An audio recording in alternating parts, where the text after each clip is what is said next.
So I'm having a problem when I go to open the garage door. It hits there, it doesn't come back like that, it should. So I have to force it back, so watch. Now it'll open.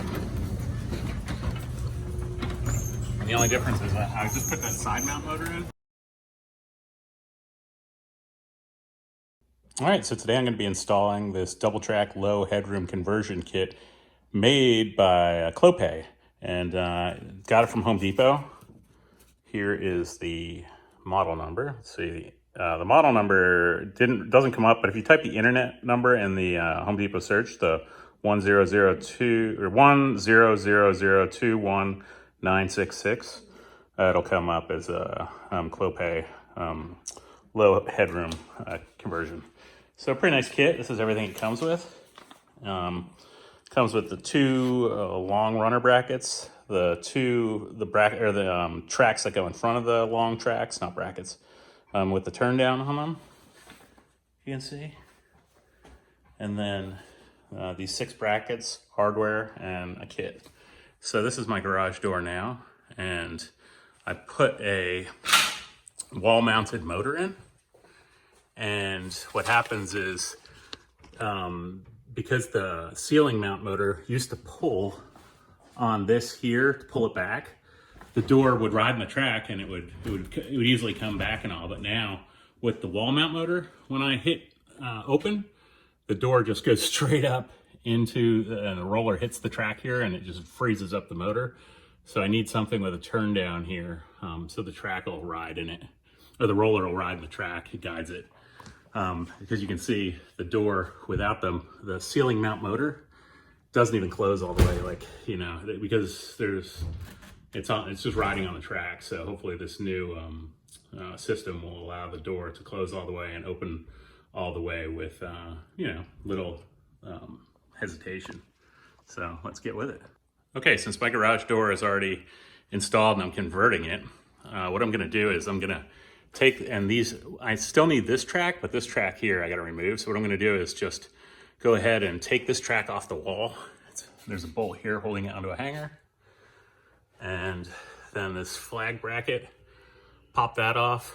I'll just do one side at a time. Take off these 2 bolts and be able to get that the whole assembly with the curve off. And then my plan is I'm just going to cut or grind these welds off and then rivet the new track on top. So right now I'm going to start by taking the bolts out in here.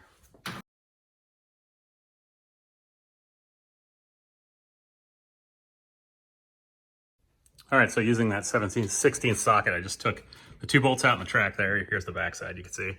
Then there was 1 bolt up here holding the track to the rafter, or that bracket. And then I took off the top wheel that rides in the track. So now I'll come back here and I'm just gonna take this bolt off that holds it to the bracket there. And then that whole top track should come off, so then I could cut the bracket off.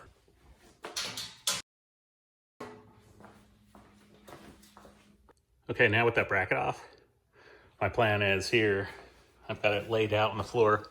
I'm gonna cut the bracket here just to get the top rail off. And there's a flat bracket on the back side here I'm gonna cut. So you can see there, and there. Detach all that just so I can get that track off. Because here's the ones it came with, and then I can rivet those on.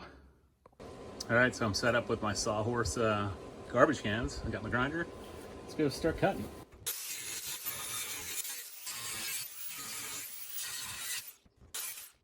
So I have the 2 tracks separated. I probably should have left a little meat here so the other track could kind of hit it, but I think the brackets on the other track, this might be in the way. I might have to grind those off and just pop that bracket off, but I'll have to deburr it. It's sharp. But yeah, there we go. All right, so I have the new top track right there, bottom track, and I'm just gonna mock it up so you guys can see how it goes. All right, so obviously this is just mocked up. This is obviously gonna go against the door. This will be the edge of the door. This probably has to go back a little more. what you'll see here is that bracket, I'm gonna have to probably just cut those off there. Or just grind those rivets out so that way it sits flush. And then it comes, this top one comes with a bracket here, so I'll put a rivet in here, and then same with this in there. And to be honest, because the top roller doesn't go back that far, I don't even think I'm gonna need the extension going back all the way, so we'll see. Okay, with a little persuasion with a mallet and a 3-pound hammer, little punch, chisel, and a grinder, I wound up cutting these off and grinding them. Went through a little bit, but it's not gonna matter. And this is how it's gonna look with the top track on with the flag bracket. Mount there, a couple holes there, and then the back bracket here will be put on like that.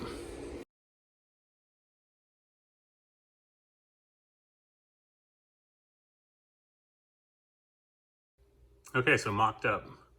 It's obviously not mounted permanently yet, but we're getting there.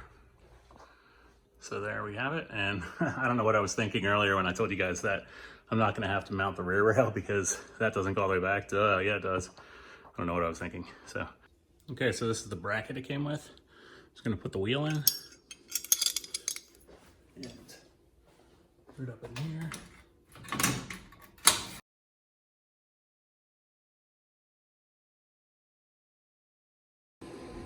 All right, so in order to get this track closer to the wall, so the wheel will push the door shut, I'm gonna have to cut like a 1/2 inch off the front to slide it in.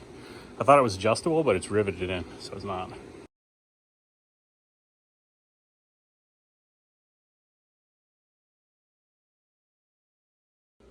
All right, trim that off. Gonna go try it again.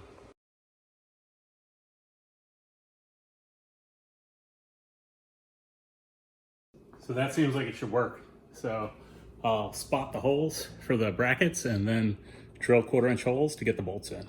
So with the track off, I just marked where the 1/4 inch holes are gonna be. And there. Now I'll go out and drill them.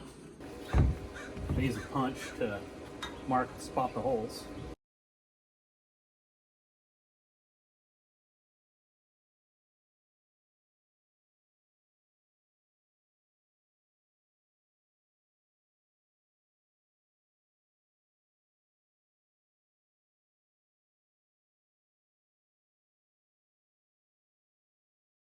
And now I'll use a chamfer tool to knock the burrs off.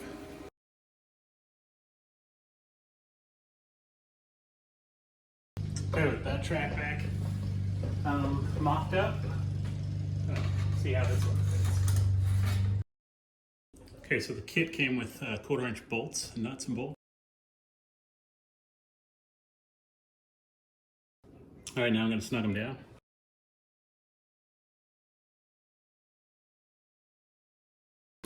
Okay, let's take the new rail and we will put it on.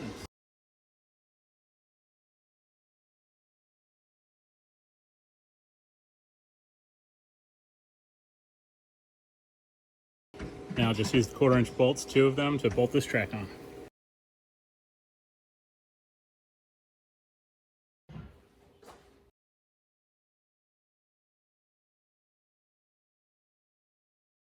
Okay, last but not least, I'm gonna put a bolt in there and engage the slot, just slide it all the way in. Okay, with the door open, I just put that bolt in there and secured it right there. It's too hard to do with the door shut. Okay, in order to make the door fair flat, the hinge or this bracket here has to be down. So it's putting weight on this declining side of the track and it forces it shut. Don't push it up against the top because there's not going to be really any weight against it. It's kind of using the weight of the door to push it shut. So just pull this, adjust it all the way down. I actually had to drill a new top hole. It's a 1/4 self tapper. So number 7 drill, if you want to tap it yourself, 1/4 tap, good to go. But anyway, there it is. So pull it down and it's in there. So now onto the other side. So basically do everything we just did to the other side. Okay, so one last modification I had to make was the track here was over here. It was hitting, the cable was hitting the track in here. So what I did is I just marked where the wheels, the back of the wheels were, and then I just cut about 1 inch of the track off. So now when the door is closed, the track's in here and it's not rubbing, and it clears here without rubbing. I came with these different brackets that bolt on here like that and relocate the cable to the outside. But unfortunately, my spool and spring and all that isn't long enough to get to the outside. So it was right in the center of the track, and I would have had to redo all that. So it's just easier to just cut the excess track off that I'm not using and just run it like that. So now let's close the garage door and we'll do the other side.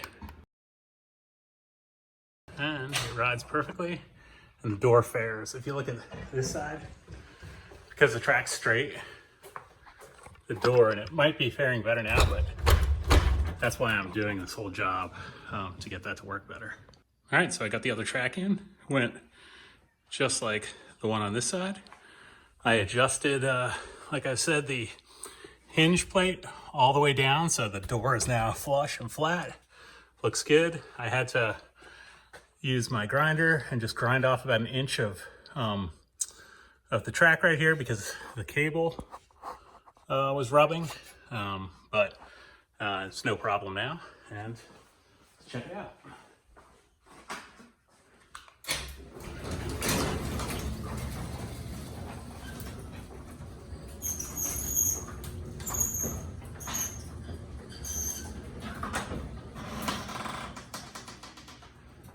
All the way up, perfect. And you can see that's where the cable was rubbing. I'll shut it. That goes right around, doesn't rub, gets right down into that.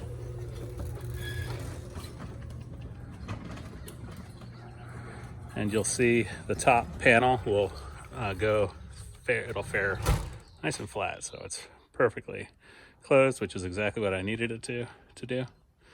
All right, I hope that's helpful. That was the install of the Clopay low ceiling or low rise ceiling tracks. Thanks for checking everything out.